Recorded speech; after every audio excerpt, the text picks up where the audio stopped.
السلام علیکم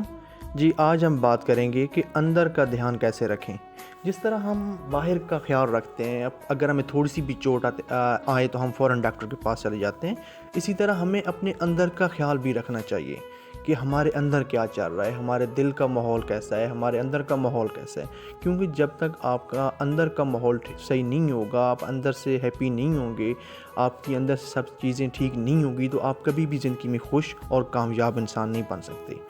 تو آپ اپنے اندر کا خیال رکھیں، اپنی دنیا آپ خود سوچیں کہ آپ اپنے آپ کو کتنا ٹائم دیتے ہیں۔ آپ اپنی باڈی سے ہارڈ ورک لیتے ہیں، آپ اپنی باڈی سے کام نکلواتے ہیں، مطلب اپنے ہاتھ سے کام لیتے ہیں، یہ ایک باہر کا کام ہے، آپ اس سے کام نکلوا رہے ہیں ہاتھ پہ، پھر کوئی تیل بھی کوئی چیز بھی لگا رہے ہیں، کوئی لوشن لگا رہے ہیں، تو آپ اپنے اندر کا خیال کتنا رکھ رہے ہیں۔ اندر کا خیال رکھنا کیسے ہوتا ہے کہ ہم اپنے آپ کو کوئی ٹائم دیں، اپنے بارے میں سوچیں، اپنے مائنڈ کہ میرے مائنڈ میں کیا چل رہا ہے، باہر کی رنگینیوں کو دیکھیں، اللہ پاک کی خوبصورتی کو دیکھیں۔ یہ چیزیں آپ کے اندر کو امپروو کرتی ہیں، آپ کی باتوں کا انداز، آپ اپنے آپ کو ٹائم دیں، میں کیسے بولتا ہوں، میں کہاں پہ کیسی غلطی کرتا ہوں، تو یہ چیزیں آپ کے اندر کے لیے بہت امپورٹنٹ ہوتی ہیں۔ تو آپ اپنے اندر کا دھیان بھی ضرور رکھا کریں۔